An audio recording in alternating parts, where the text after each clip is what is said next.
Hello friends, welcome to my Liv's kitchen. आज एक नया रेसिपी आपण को स्वागत जनाऊँगी। आज मुझे नहीं आसी स्पेशल रेसिपी हूँ भेज पुलाव। भेज पुलाव बहुत ही टेस्टी लगी था। प्रथम देखो आम कौन कौन नहीं जावा। गोटे कप मु बर्तमान डेट चाउल नहीं जाइए भिजेक रखीद। भिजेक रखीदे तार स्टार्च गुड़ाक भल क्लीन हो भल भाव धोईदे। कौन करवा ना ये देखो मुझे परिवा नहीं जाइए। बीन्स नहीं जाइए, गाजर नहीं जाइए, काजू किशमिश पियाज कैप्सिकम नहीं जाइए बस। आउ ये अल्प पनीर को एमती छोट छोट पीस कर काटी नहीं।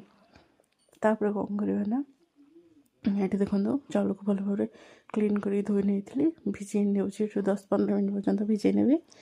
देखो गोटे कड़ाई गैस कड़ाई बसई से अल्प टिके गोटे चमच घी पकईदी। किसी गोटा मसला पकईदी। काजू किशमिश पकईदी। आ कंचा लंका गोटे चिरिकी पकईदे। टे एपट सेपट करदे काजू किशमिश भल कौन करवा ना काटिक रखि सब परिवा को पियाज कैप्सिकम गाजर सबू देदेव भल टे भाजी नवा। देखो ये भल टे भाजी नौ। ये देखो स्वाद अनुसार जस्ट लुण पकई आप जी क्वांटिटी परिवा पकाउछन से अनुसार आ चाउल पकाउछन से अनुसार लुण स्वाद अनुसार लुण देवे। मु बर्तमान स्वाद अनुसार लुण पकई जस्ट मुझे हल्दी पकई देखो लुण हल्दी पकई टे गोल नवा। परिवा को बेसी भाजा दरकार नहीं। देखो धोईक रखि चाउल को भिजेक रखि चाउल को पानी अलग कर देकी चाउल को एमती बास टिके परिवा सहित एमती गोल नवा। कौन करवा ना आम ये अल्प बिरयानी मसला बिरयानी मसला पकईले बहुत ही भल टेस्ट आसी था। तेणुक मुझे अल्प टे बिरयानी मसला पकईदेली बास टे भल भाव गोल नवा।